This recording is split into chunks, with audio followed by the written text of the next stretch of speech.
Welcome to my 48-hour Penang vlog.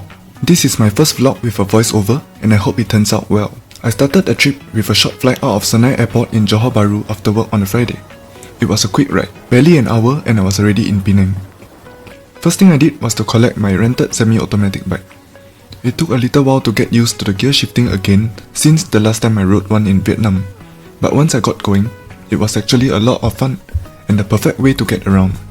After dropping my bags off at my Airbnb in Georgetown, I went to a mamak shop and had roti bomb with Milo ice for supper.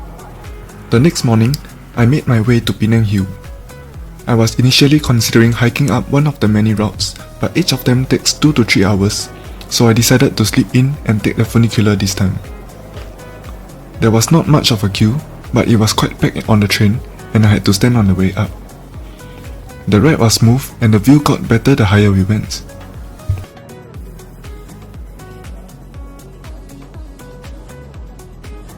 Once I reached the top, the air was noticeably cooler, a nice change from the city heat. I stopped by a Hindu temple and admired the intricate carvings and sculptures from the outside. There was a paid attraction called the Habitat, which I decided to skip. Instead, I took a 30-minute stroll towards Kopi Hutan, a little cafe tucked away among the trees. There were buggies available for hire, but since I was solo, I chose to walk and enjoy the plants and scenery along the way. The decor of the cafe was unique, with a collection of pitcher plants and wooden tables filled with plants and terrariums. I had their signature Kopi Hutan along with a slice of tiramisu. After breakfast, I slowly made my way back toward the funicular station along the same path.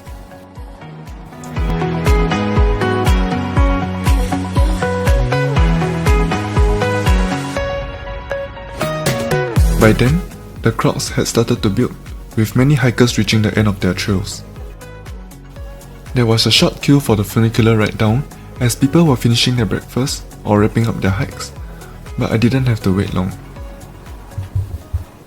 Next, I passed by Kek Lok Si Temple, which even had its own funicular to take visitors up. From a distance, I could see the large Guan Yin Statue inside. It's hard to miss, standing tall above the rest of the temple grounds.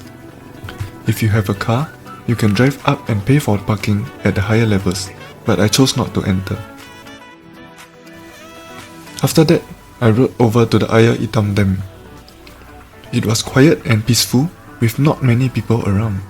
I found a shady spot, sat for a while and just enjoyed the view. The calm water, fresh air and greenery made it a nice break from the busier city. Join me on a bike ride back towards the city.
Back in the city, I checked out a few sites along the Penang Esplanade. The area is lined with historical buildings and monuments, including the Town Hall, City Hall, the Cenotaph War Memorial, and the Queen Victoria Memorial Clock Tower. There was a nice breeze coming in from the sea, and it was a great place to walk around and take in a mix of colonial architecture and coastal views.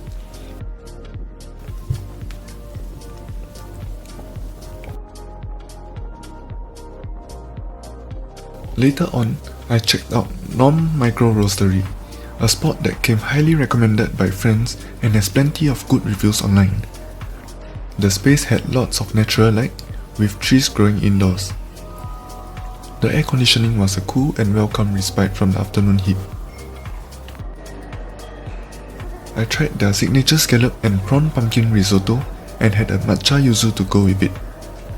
The food was just as good as the reviews made it out to be. After lunch, I headed over to the famous Chill Jetty to check out some of the stores and wooden houses along the boardwalk. I also stopped by popular photo spots, including the girl on the scooter and the folklore by the sea mirrors. It was fun just strolling through and taking in the sights. One of the nice things about riding a bike is that I could just tuck it into a corner with the rest of the bikes, instead of stressing over parking, which can be pretty hard to come by on the island. Right outside Chill Jetty was the Temple of the Monkey God, which you'll definitely notice on the way in or out. After that, I wandered through a few more streets and checked out some of the other murals scattered around Georgetown. There was something to discover around every corner.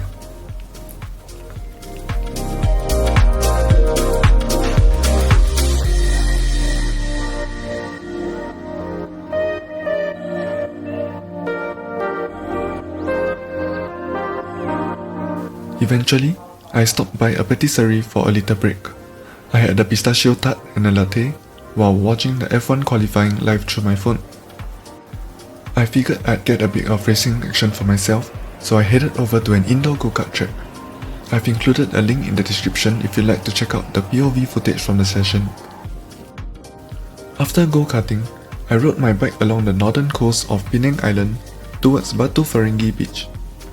It was a nice ride, and when I got to the beach, I stayed for a while to enjoy the view. The sky was a little overcast, so there wasn't much of a sunset, but it was still a great evening, just people watching and taking in the sound of the waves. Before the night ended, I stopped by yet another cafe for a fruity dessert and drink.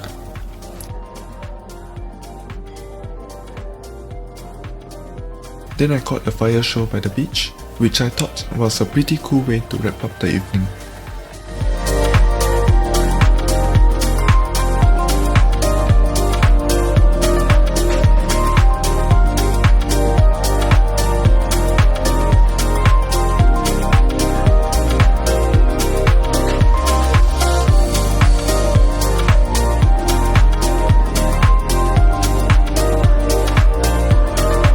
The next morning, I went to Cecil Street Food Court for breakfast.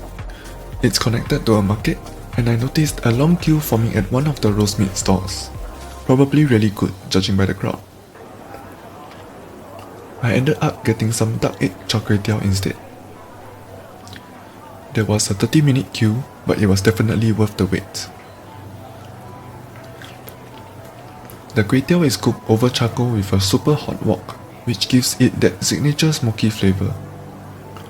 After that, I picked up some local biscuits as souvenirs for the family, then headed over to Pinang Spa House for a much needed massage. Later on, I went to Fisherman's Wharf Food Corner and had a bowl of chendol by the sea, perfect for the heat. Since the F1 race was starting, I found a spot at Sweetbar Cafe where I caught the race on my phone while enjoying a brownie. I didn't have anything planned for the rest of the day, but then I realized I could bring my bike onto the ferry and take a little cruise over to Butterworth. It started raining really heavily halfway through, but the vibes were definitely there.